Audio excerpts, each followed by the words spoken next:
Sure.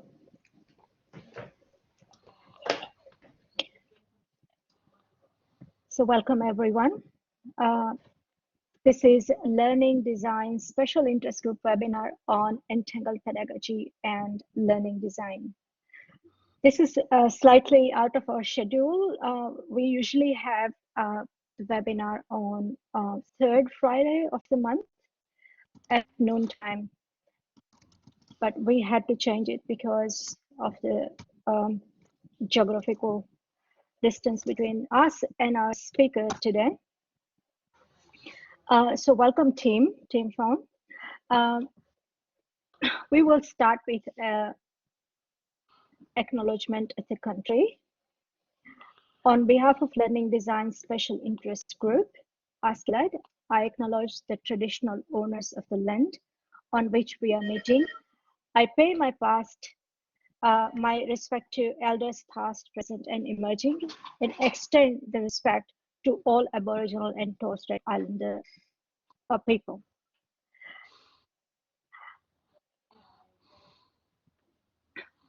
As you all know, and the people who have not attended this webinar before, we are part of special interest groups in ASCII, which is a non-profit professional association on those engaged in educational use of technology in tertiary education area. The Learning Design Special Interest Group is intended to be resource and network for academic and professional who are responsible for and interested in learning design. Our focus is to provide a platform for members to come together in supportive collegial and collaborative environment. We aim to do this through providing opportunity to our professional development activities, structured exchange of ideas, and sharing good practices. We welcome everyone and anyone to join this special interest group. You don't have to be a ASCII member to be able to be a member of this Learning Design Special Interest Group. My colleagues will be sharing the registration link where you can register for Learning Design Special Interest Group. The ASCII 2022 conference is coming, which will be 4th to 7th December 2022, and it will be held at Sydney. Call for papers are further extended, I guess, until 23rd. So just try, connect, and submit your contributions. Today we have Dr. Tim Pham. He will be talking about entangled pedagogy.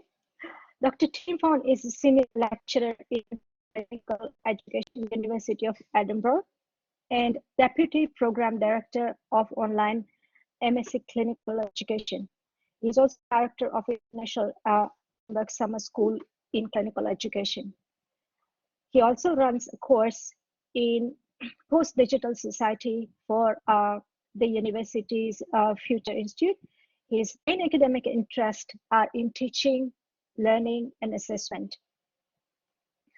Assessment in technology and memory. Before his current role, he was a learning technologist and a graphic designer, a graphic and web designer. Tim is an Australian. He said he traveled to Edinburgh and forgot to get back, and married there and have 2 children. Today, he will be talking about entangled pedagogy, which challenges the nation that technology first or pedagogy first. And it framing accurately describe the complex relationship between the different element of that contributes to any educational activity. It offers a framework of thinking about how these elements inevitably each other, and about the kind of approaches and knowledge that can support educators to effectively navigate the messy, emergent space of teaching and learning. In this talk, uh, Tim will be Tim will use the Entangled Pedagogy framework to think about implications of learning design and how aspects of educational activities are inevitably interrelated and distributed across different kind of staff and student, both constraining and strengthening possibilities for the practice.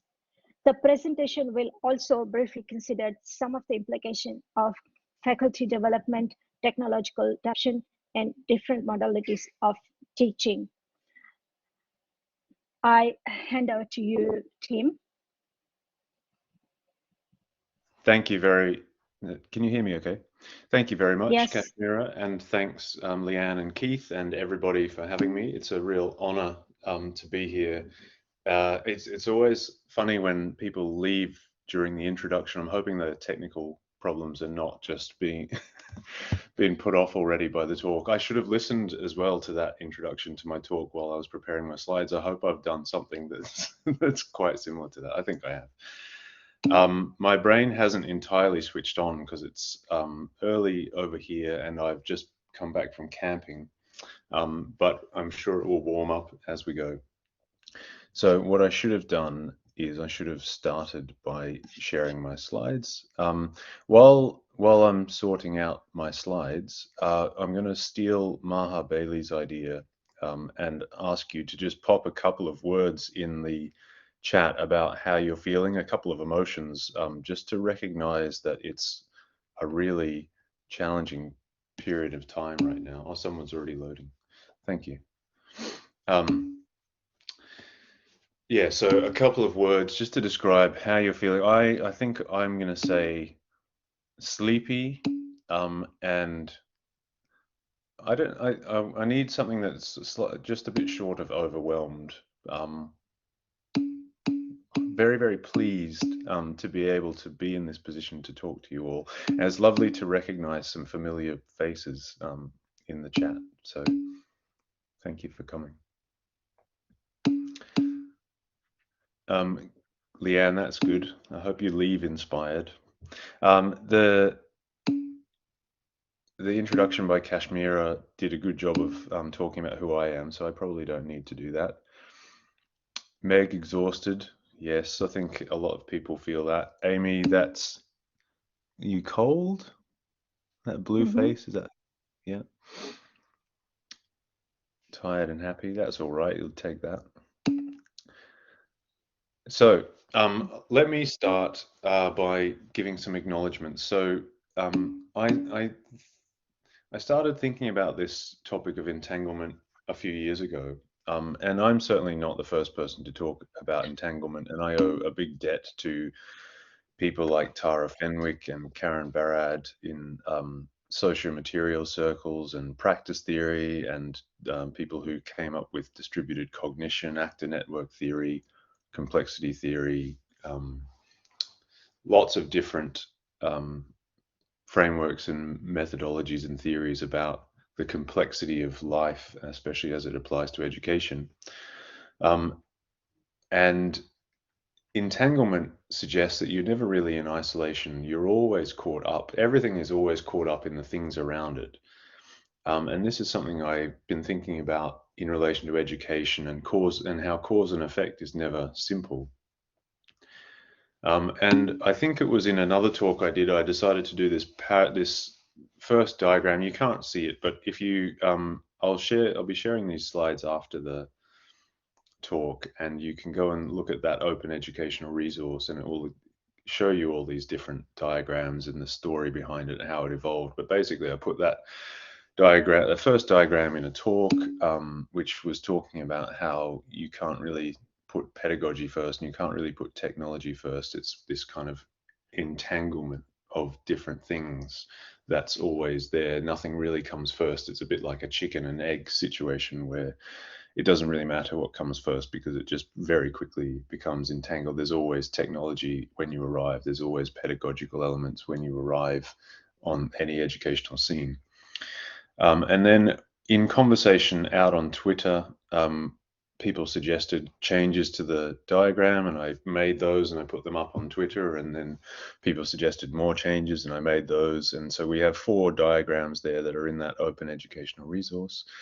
And it was really these open conversations at conferences and talks and on Twitter that helped me refine these ideas, as well as my own teaching on the Masters in Clinical Education, the Masters in Digital Education, lots of conversations with colleagues. And it has now been published as a paper in Post-Digital Science and Education Journal. If you don't know that journal, you should go and have a look. It's pretty amazing. It's only been around since, I think, 2018, and it's already indexed and very influential. So that paper, which I hope you might read at some stage, it basically describes this framework that I'll talk through in a minute. But I wanted to put some acknowledgements down here because if I'm going to think about things as entangled, then I haven't really done the work here. A lot of people have done the work, and I'm the one that gets to sit in front of you and talk about it. But it's really, thanks, Keith. It's really everybody. So I'll mention a few people: Jill Aitken and Derek Jones, my colleagues on the Masters in Clinical Education, who I've talked to all the time, and basically everything I think has been influenced by them. Lena Marcus-Kaita, Lucilla Carvalho, Peter Goodyear, who I've worked with on a few things, and their different frameworks and thinking about complexity have been hugely helpful. Maha Bailey, Anne-Marie Scott, John Dron, who have talked specifically about entanglement to quite a lot lately. And then I won't read all of those names out, but those are the ones that are in the acknowledgement section of the paper, who were part of that Twitter conversation. I think a couple of them are here. So thank you all so much. And if your name isn't written, on there, but you did help, then I apologize and thank you. So part of the reason to do this acknowledgement is to show you that it is worth trying to be explicit about all the things that are caught up in what you do. And we'll get right into the depth of that as we go. But what we might do first is a little thinking exercise. So I've put basically a dictionary definition, or a mashed up dictionary definition of entangled there, interwoven, twisted together with caught in, involved with something or someone in a way that makes it difficult to escape. That sounds really negative, but as we all see, it's also positive. So in the chat, if you wouldn't mind, just quickly describe an entanglement in your everyday life, work, home, whatever. And it could be one word or it could be a sentence. So my example, I think, would be family. I moved from, as Kashmira said, I moved from Brisbane to the UK in 2005. But of course, I didn't really leave my family. Yes, Lauren, a baby in the house, that is a good one. So I can never actually leave my family. So I don't have total freedom. I'm restricted in the places that I'm tied to, and the people that I'm tied to, and the moments in the past, and our family history that I'm tied to. And it's quite restrictive in some ways. For example, I don't want to be out of contact. And now I'm in Edinburgh. I have a new family as well with 3 kids and a wife, and so I can't do whatever I want. And it's limiting, but it's also very strengthening. I'm much stronger with my family entanglements than I would be without, and I'd say that's the case for most people.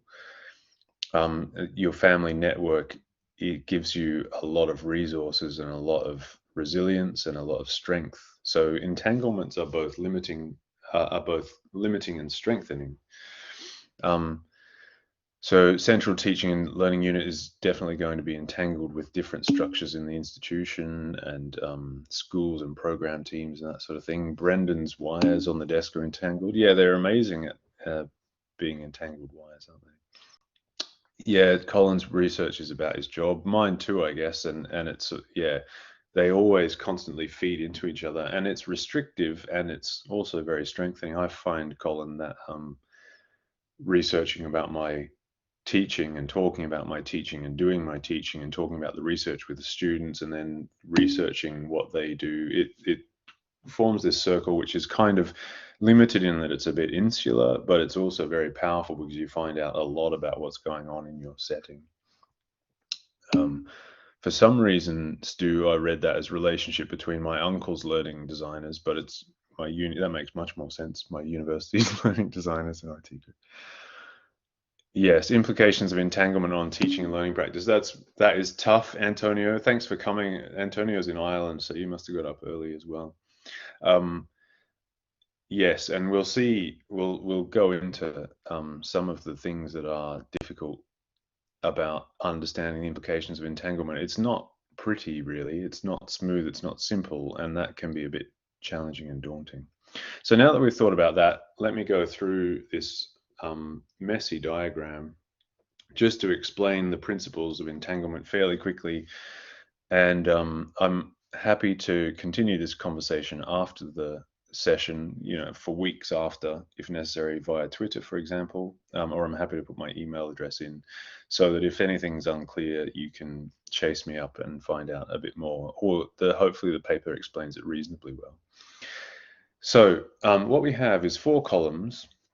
The first column is the one that most educators are a bit frightened of, technology driving pedagogy.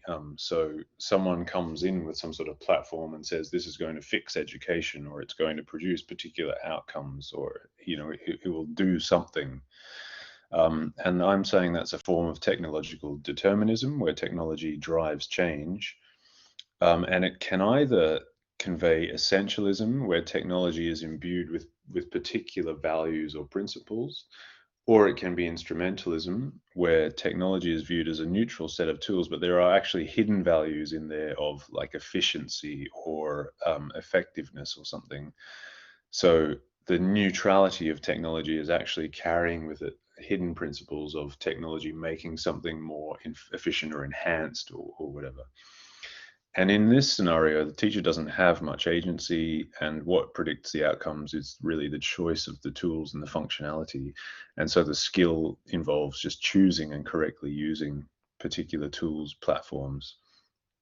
I've said that's an illusion because it doesn't really work like that. It matters how the people involved interact with that technology. Technology is always multiple, so it's never one technology acting in isolation, etc. And we'll get on to more details as to why it doesn't really work like that. So in response to technology driving pedagogy, we often have people saying pedagogy must be first. And I'm very sympathetic to that idea, but we need to be careful because actually that to me suggests that technology doesn't have enough influence. So pedagogical determinism is a name I've borrowed from Anderson and Dron, I think it was, where it's the educators who are the drivers of change. And this is a sort of slightly instrumental view of technology, where technology is neutral and you can get it to do whatever you want. So the teacher has a lot of agency. Outcomes are predicted by the teacher's skill and the methods they use. And so the skill really involves choosing the right methods and using tools in skilled ways by teachers. So I've said that's an illusion too, and part of the reason is that technology is always having an influence, and it's always there. You can't put it last because there's already technological infrastructure in place. Students are using their own tools as well, and teachers are, and any methods are always subverted by different contingencies, etc. So in the third column, which I'm saying is what actually happens, is that there's actually a mutual shaping of purpose, and I kind of wish I'd said purposes because it's always multiple purposes. But let's say that purpose is a collective noun. Context, values, methods, and technology. So they're all shaping each other. And entangled pedagogy is the sense that pedagogy is made up of all of those elements interacting. So it can't be put first or last because it's not separate. Technology is always multiple, so it's never just one thing. It's always an assembly of different technologies. Thanks to John Dron for that phrasing. And it's always contextual. It's always integrated into a setting. It's always relational in the sense that it's the technology and the people and the activity all working together rather than understanding technology as something separate from humans. And agency is really negotiated between all of these elements, including teachers and technology and students and policy and infrastructure and lots of different stakeholders. And the outcomes of education are actually contingent on complex relationships between all of these things. So it's quite difficult to predict them. And the skill involved in education is to do with configuration, design, and orchestration and practices. So it's lots of stuff and it's lots of people doing that stuff. I've added this fourth column, which is called aspirational.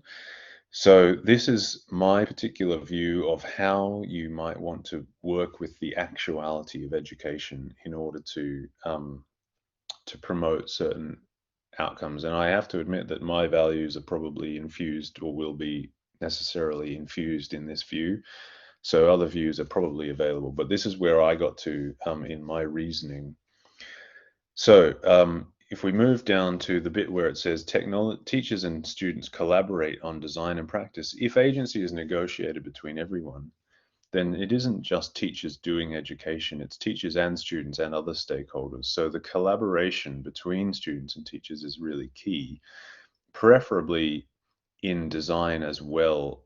So it's not just educators designing something and then students doing it, but actually students collaborating in the design. And part of that is because they understand, um, they're better able to understand what the purposes and intentions and rationales for different educational decisions are. Hans says it's hard to imagine a 50-50 distribution. I don't think that's the right way to think about it, because you're still separating things. You don't want to think about proportions, you just want to think it's relational. So it's agency is always kind of negotiated on an ongoing basis, and it will fluctuate. The sorts of contributions that different people make to that are difficult to tease out, if that makes sense. So it's trying to hold back from getting drawn into thinking about separate elements, but more thinking about the relations between those elements. So knowledge in here, rather than skill, is distributed amongst different people and things. It's responsive to what's going on, and preferably it's ethical in the sense that it traces out the different entanglements between everything to see what actually happens.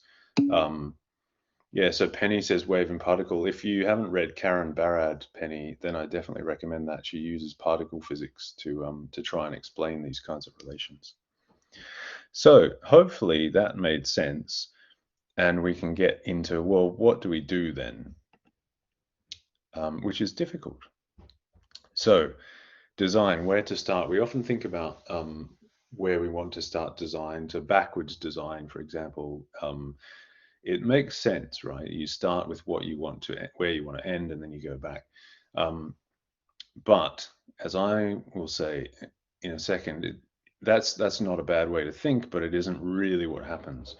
So we've said we can't really start with technology, and we've said we can't really start with pedagogy. So where can we start?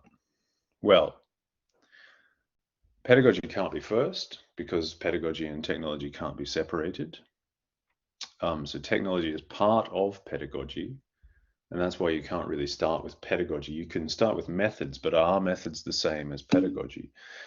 So when we say pedagogy first, what I'm worried about is that we might be not thinking about what's possible in this situation, but we might be trying to hold on to our old methods in new contexts. So if I say pedagogy first, am I thinking, no, I like the way that I do education, so I want to keep doing it. And so what you're really doing is you're saying, I'm putting methods first.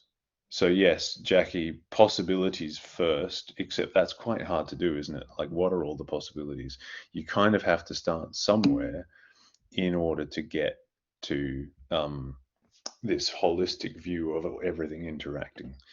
So what I've said is that you could start anywhere, but the important thing is that you have to iterate. So back to the chicken and egg, it doesn't matter if you start with a chicken or an egg. What matters is that you end up with both in a sort of reciprocal feedback loop, if that makes sense. I'm not sure if that does make sense for the metaphor that I've used, but anyway. So the other thing I've said is that we have purposes, values, and contexts, and we have methods and technologies. And I personally would start with probably purposes. What is it we're trying to achieve? but I would want to make sure that I'd thought about what my values are and other people's values. Remember, this is distributed, so you should be kind of talking about all these things together. What context is this in, and why does that matter? Um, the fact that I've emphasized purposes, values, and context and said hold them tightly and methods and technologies loosely is not because purposes, values, and context are more important than methods and technologies.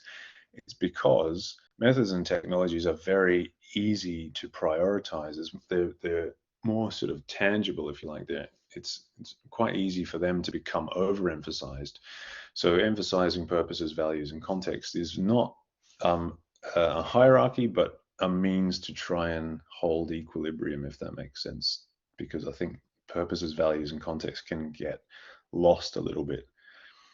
And we'll get on to some of the nuances of those particular things.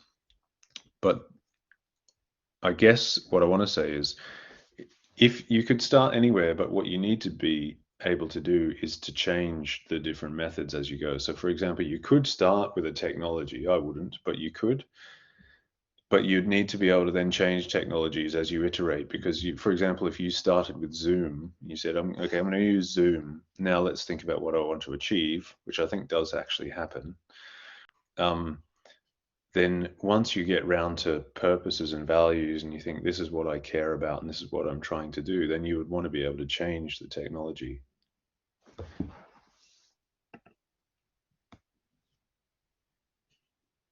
So there are a few different ways of thinking about education that I think help here.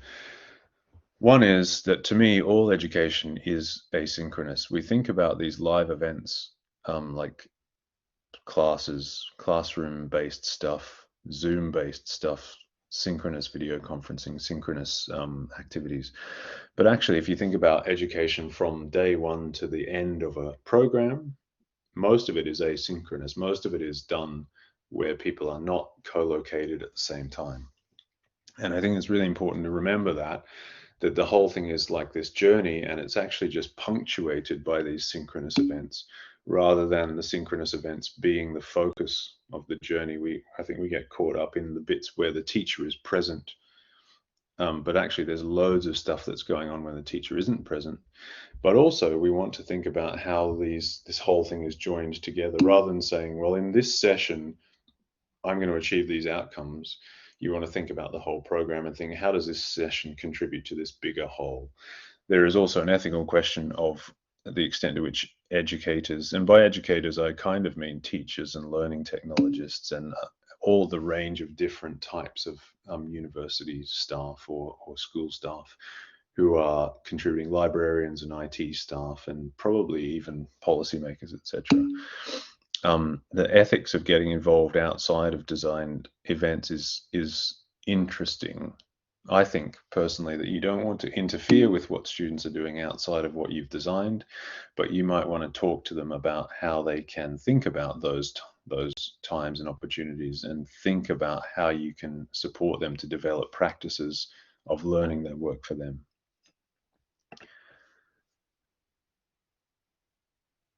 So I think we need to look beyond single session lesson plans, that which again comes back to the fact that design is a distributed thing where you might need to talk to people who are involved in other sessions and other courses of your students, and thinking about how you can help students fit their different lessons together and keep learning when you're not there. So you can't really design everything for students, because they need to be able to find their own ways of doing things outside of your tasks. But you can talk to them about it, and you can think about how to help them. It's them really that needs to make sense of their educational journey, but you can help them do that with conversations and tasks that explicitly make them think about how they can connect what they're doing right now with what they did a month ago. Another implication of this entanglement is the importance of looking across longer timescales. So you have this designed event in the middle, but you have all the stuff that happened before it, pre-event, and you have all the stuff that happened after it, post-event.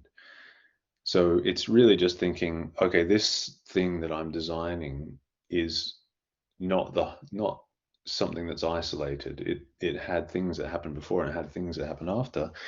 And as I'm trying to show in this diagram, it's different things for different students, because student one has been doing different stuff at home and in the library, and may have done some different courses, may have gone to different stuff, may have done different assignments from student two, and will go on to do different things afterwards. So you can't assume that it's all this kind of neat, uniform journey that all the different students are on. And as I've said there, all of this activity includes things that weren't designed by educators or arranged by educators, stuff that students have gone on to do themselves. So it's thinking about the actuality of what students really do, a lot of which is stuff that emerges around them rather than things that you've designed.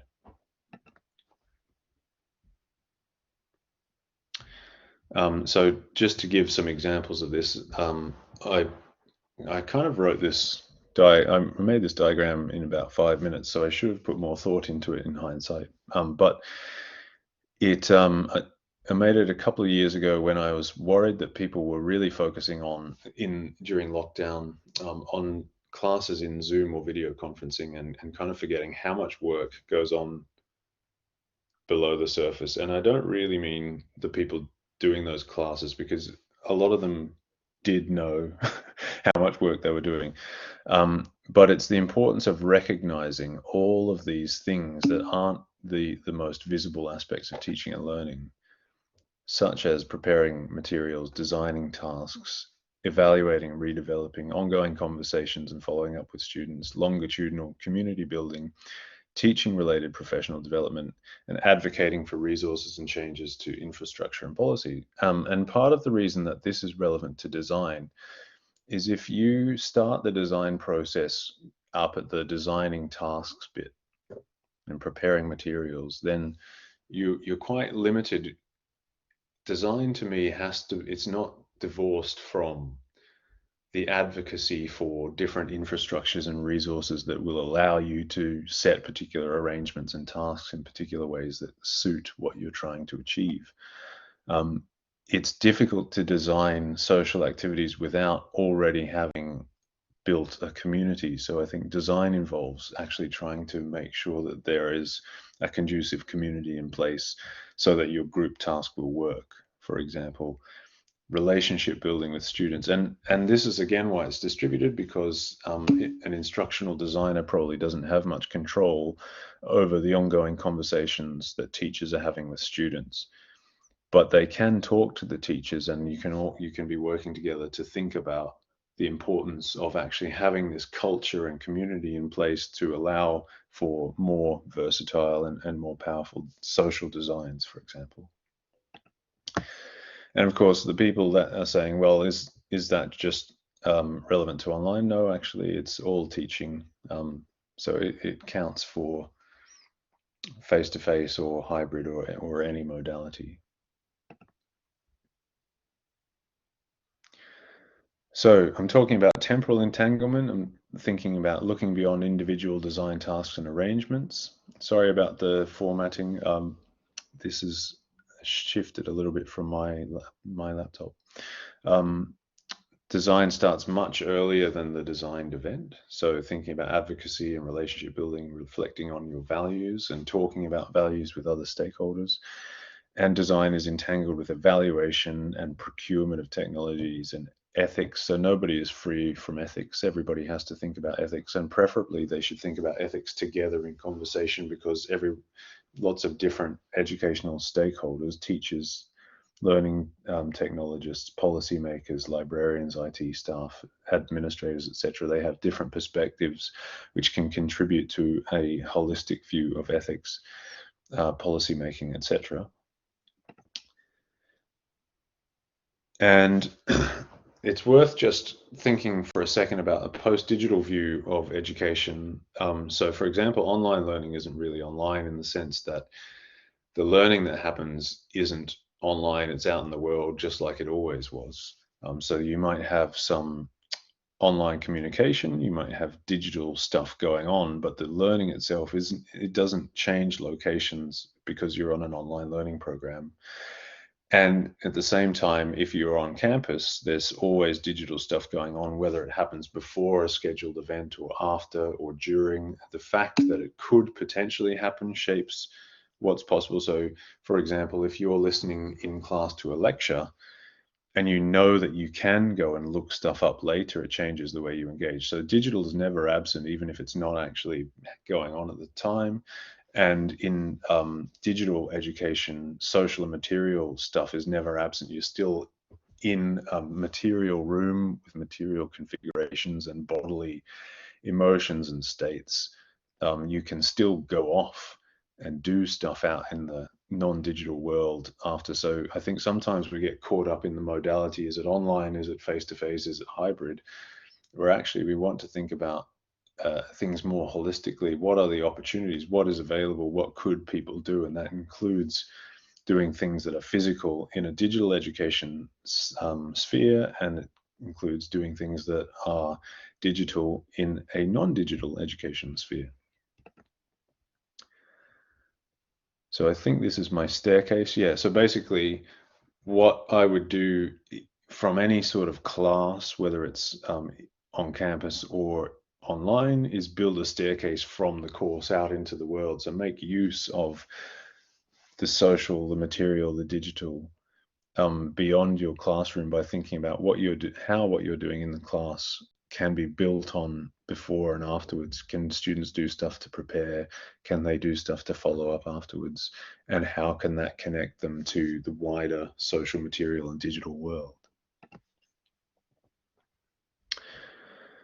So that includes going beyond face-to-face and online assumptions. So every event isn't really just online or just face-to-face. It's situated and emergent, it's social, material, and digital. So basically all education is blended learning, in the sense that doesn't all happen during the scheduled event. So you can always, students will always go off and look things up or do stuff online or digitally. They'll also do stuff physically. You can, in an online course, you can get people to go for a walk into an urban or rural area and do things and come back and report to the course or a practice setting or that sort of thing. So thinking about all education as blended, I think, opens up more opportunities.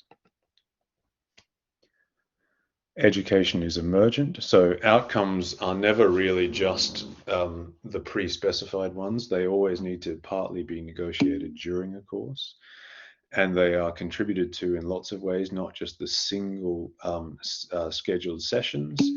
And to try and understand how the education is emergent, we need to try and trace the entanglements by watching what's going on as much as is ethical and possible, by talking amongst educators, talking with students about what is actually going on, how are you going about this, what are you doing, thinking about it and analyzing. So for example, using Entangled Pedagogy as a framework, or socio-material stuff, or activity theory, or use some sort of way of being able to analyze all of the information that you can get about what's going on in order to understand it, rather than just assuming that if I do this method, it will result in this outcome. It's distributed, by which I mean it's done by loads of people, and the fact that other people, not just like the teacher or the instructional designer or whoever, are involved means that it's important to articulate what everybody's purposes are. What is everyone trying to achieve? What are their values? What do they care about? What matters to them? And what relevant context is it? What are their learning conditions? What are the teaching conditions? What discipline is it? What matters in relation to the subject area and the geographical location, the history of the different students, etc. So I've listed a bunch of different types of people who are involved in this, and I've pointed to the designed event and the pre and the post, and I've probably forgotten a lot of important stakeholders, but it's basically everyone's working together on education, so lots of talking and sharing and negotiating is key. Sorry, the slide has really not worked, but basically education is often proposed as seamless We want this seamless transition from not knowing to knowing, from students to graduates, from novices to experts, and from apprentices to masters. And we want it to be as smooth as possible often. But I think that that is not the right way to go in most cases. It might be good for training, but I don't think it's brilliant for lots of educating. I think instead we want to use a seamful approach, which I'll discuss in a second. Um, but let's look at constructive alignment, for example. I think it's a helpful idea, constructive alignment, but I think often it comes with these assumptions that, for example, the learning outcomes that we have are right, but we all know that they're quite difficult to design, actually, and they're quite difficult to operationalize, and that they adequately capture purpose. But actually, there are always multiple purposes. Purposes are individual, like one student wants to achieve something different from another. Teachers want to achieve something slightly different from students, etc. And they're collective. Everyone is trying to achieve some things together. And purposes don't always end up the same as they started out. They're negotiated through interaction. They're mutually shaped by lots of different elements that can't always be identified in advance. So one example is in some research that we did on our program, we discovered that students really valued some of their achievements at the end of the program that they could never have actually thought of before they did their courses, because they only understood what was possible through the process of education, for example. Another assumption, I think, is that educators can constructively align a course. So I read a lot of assignments that say, these were our learning outcomes. This is what the assessment was that made sure we demonstrated those learning outcomes. And then we made sure that the teaching aligned with that content by getting people to do the sorts of things that they would be assessed by. But actually, and therefore my course was constructively aligned. But you can't actually constructively align a course for students because students are actively involved. So they play a really key part in making sure that everything is aligned. And that is a complex process. So it's only really when you know exactly what students are doing that you can tell whether something is constructively aligned.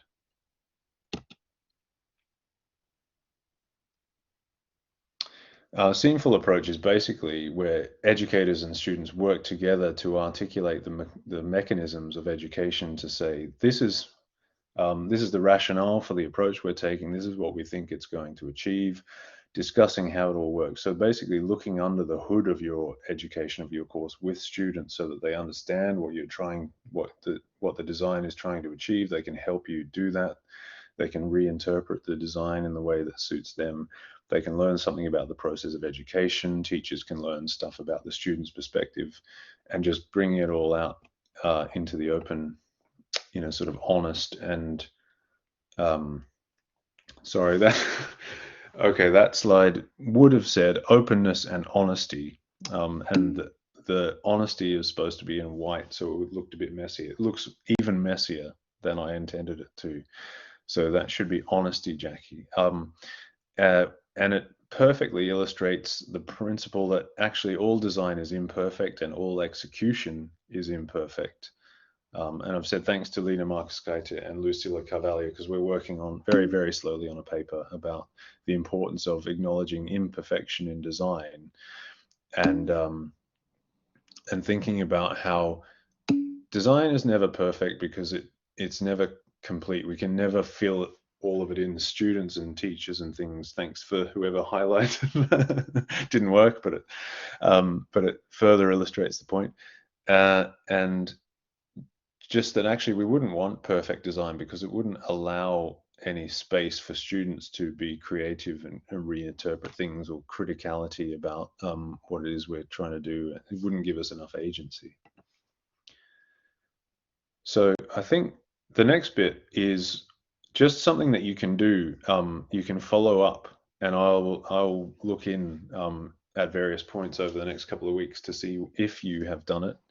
You don't have to, so that I'm not saying that I'm checking on you, but this is just an opportunity to think through a process of entangled design, and then we'll get on to questions. So there are first of all, think of a challenge. So I've put a link into here, which you can click on once I've shared the slides, to a shared Google Doc that you can all edit. Think of an educational activity or design challenge where you are. Create a new slide for yourself, and then type in your answers and make a big messy slide of a sort of entangled pedagogy where you are. So the first thing would be, if you go there, you can duplicate. I've put in a template slide for you, and you can duplicate it to make your own slide and then fill that in. Oops. And then, or you can just make a new slide. So I've highlighted here the plus sign to make a new slide, and a text box if you need to know how to make a text box in Google Slides. So I'm hoping that you will all go in and make a total mess in here, and then I can look in and comment and stuff over the next couple of weeks. The questions that I suggest are thinking about what is involved in that educational activity, making a massive list. The bigger the list, the better, of the people involved, all the methods that are going on, the technologies, the contexts. There's a lot in the Entangled Pedagogy paper on context that will help you figure out what that means, the purposes in play, and all of the values in play. Then, how do those elements interrelate? So you might try to think about drawing a map. You might need more than one slide for this, or you can draw it on paper and take a photo and stick that in. Draw a map, visualize it, and somehow tell a story about the entanglements. And the more tangled it gets, the better. Thinking about how the entanglements matter, what are the opportunities that they give us, what are the constraints, what are the ethics. Keith, yeah, I should have told you there's always homework, because when you're designing a session, you want to think about how to help students go forward out of that session and consolidate the learning and connect it to other things. And then think about what can be done and by whom, which is really challenging. So part of the reason to do that is just to think about how difficult it is to work out what can be done in an entangled and complex world. So here we are at just a few resources: the Entangled Pedagogy paper, Seamful Learning paper, Post-Digital Education Design and Practice paper, and the Open Educational Resource. And that will do, and I will open for questions. I hope that was coherent and okay. Thank you, Tim. That was fantastic. A fantastic presentation on entangled pedagogy and implications for design. Would love to open the floor to comments and questions for Tim. We've got a lot of comments coming through, virtual claps, and excellent presentation, well articulated as well. I'm really pleased that people are saying it was clear, because I can never tell whether I'm being clear. Oh, not a question, but a comment. Keith, how dare you? Oh no, that's okay. It's a compliment. Good. Just a question from me, Tim. Love the explanation on entangled pedagogy, and it seems to, it covers, pre and post, course design, implications for that as well. I was curious to get your comments on how this may impact digital inclusion, or maybe just inclusion itself with education around the world as well. Thanks, Leanne. That's a really good question, because I think it's absolutely critical to inclusivity. And part of the reason is because if you think that education is simple and linear, then you basically are basing everything you do on a kind of normative model of the student and of how education works. But if you think that it's complex and that different people have different values, different purposes, and different contexts, and by context, context is such a broad word, and in the paper I've tried to explain that it's a sort of subjective thing where different people have to make decisions about what is relevant, and you have to bound it, because context could be everything. So you have to make sort of what Barrad calls agential cuts. You have to decide, where am I going to stop thinking about all of the entanglements and contexts? But they should include student conditions, student practices and that sort of thing. And if you have any appreciation of diversity, then you need to think, there are a lot of different types of learning conditions and potential practices and circumstances that I need to take into account. So, for example, in one of our courses, we had these live scheduled video conferencing conversations. It's an online program, and we had some students from Malawi who just couldn't ever come. The broadband wouldn't hold up, and they couldn't really go into Blackboard Learn and go into the discussion boards because the connectivity wasn't good enough. So we had to think about downloadable resources that they could have downloading in the background for half a day, come back and then fill it in and then post it, and how to then make that part of the course is really difficult. But if you don't think about the possibility that students have lots and lots of different circumstances, and you don't try and find out what they are, then you can't be inclusive. Yeah, no, great, fantastic, and it goes to show it's quite complex, and again, your focus on context, and I really like that as one of the prominent features in your model as well going forward. Now, Keith has a question on. We're keen to hear your thoughts, Tim, on ideas around accidental pedagogies, which recognises that sometimes good learning happens in uninformed or maybe unplanned ways or ways not originally intended. Your thoughts or comments on that? Yeah, thanks, Keith. That's a great and challenging question. I can recommend, particularly speaking to John Dron about this, because I've had some chats with him. He's quite cynical in the sense that he thinks that good learning can happen even when the teaching is bad. And I agree. I've had experiences where the teaching was bad, but it ended with some of us, this is me as a student, some of us coming out with really good outcomes because we had to figure out how to do things ourselves, and we learned a lot about resilience and self or co-regulation, that sort of thing. But I don't think that's always the case, right? Some students would crash and burn in particular situations where there isn't good teaching. So yeah, not the case for everyone. So I wouldn't want people to just do whatever they want, and because it's so complex, it would probably be fine. I think that you need to help or we as institutions need to help students become good at making sense of their educations by talking a lot about it and by building relationships so that they have support if needed.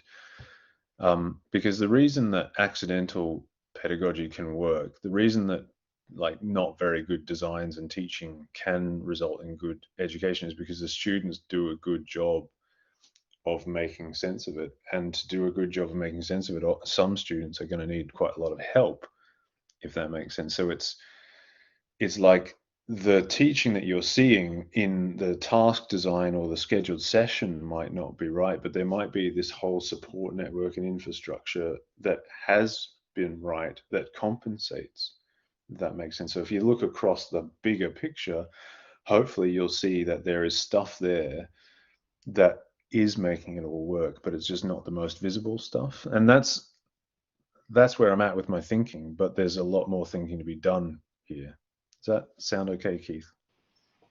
Yeah, great answer. Great answer. Thank you. Thanks for that, Tim. Tim, I'm just gonna just direct your attention to a post in the chat by Antonio. He's asked Tim if you could make a comment on this quote by Acton 2017. If you want to just have a read of that yourself, because it's quite a long sentence there. Yeah, I guess I'll read it out in case anybody else needs it. So the eucalypts outside the building, a screech of black cockatoos in their branches, the smell of fresh coffee, Wi-Fi connectivity, chairs, tables, and technology are equally as important in the enactment of teaching and learning as the human participants. I never like talking about equal, because then you've got that proportion thing going again about like what's doing the most work? And again, that sort of separates everything out into elements. I want to think of it as like inseparably entangled. So it's the cockatoos and coffee and participants all in combination that matters. So I couldn't say that the cockatoos are more important than the students, but I could say that they are playing an important role in the holistic entanglement of everything that's going on that makes that a conducive learning environment. And I do think that that all these different elements do make a contribution, but they might make a contribution differently for different people. Like some people will think that coffee and cockatoos help them concentrate, and some people will be the opposite. And so giving people ways of having agencies, for example, allowing them to actually move so that they can go somewhere quiet if they want to and come back, and just opening it up a little bit, I think, is quite important to inclusivity within complex ecosystems. Well, I'm going to wrap it up there. Not because I want to finish the conversation. I reckon we could all talk for a lot more. That was wonderful, Tim. Thank you so much for getting up early, coming back from camping just for our little Ascolite Learning Design SIG presentation, and sharing your research, your knowledge, your wisdom so generously and you know so clearly as well. And you know, for challenging a few of the sacred cows of learning design here. Having a go at constructive alignment was one that is going to be really quite interesting. Anyway, I'm not going to keep talking. I'm going to stop and say, if everyone wouldn't mind, you know, putting your hands together one more time, either virtually or in the chat window, just to say thank you to Tim very much. This recording will be available in the Teams site, and we'll probably also cut this and make it a podcast session as well. We will be back to our normal time, which will be the third Friday with our next session. Once again, thank you, Tim, and thank you all for coming along to listen to Tim. See you later, everyone. Thanks, everyone. I loved it. Cheers.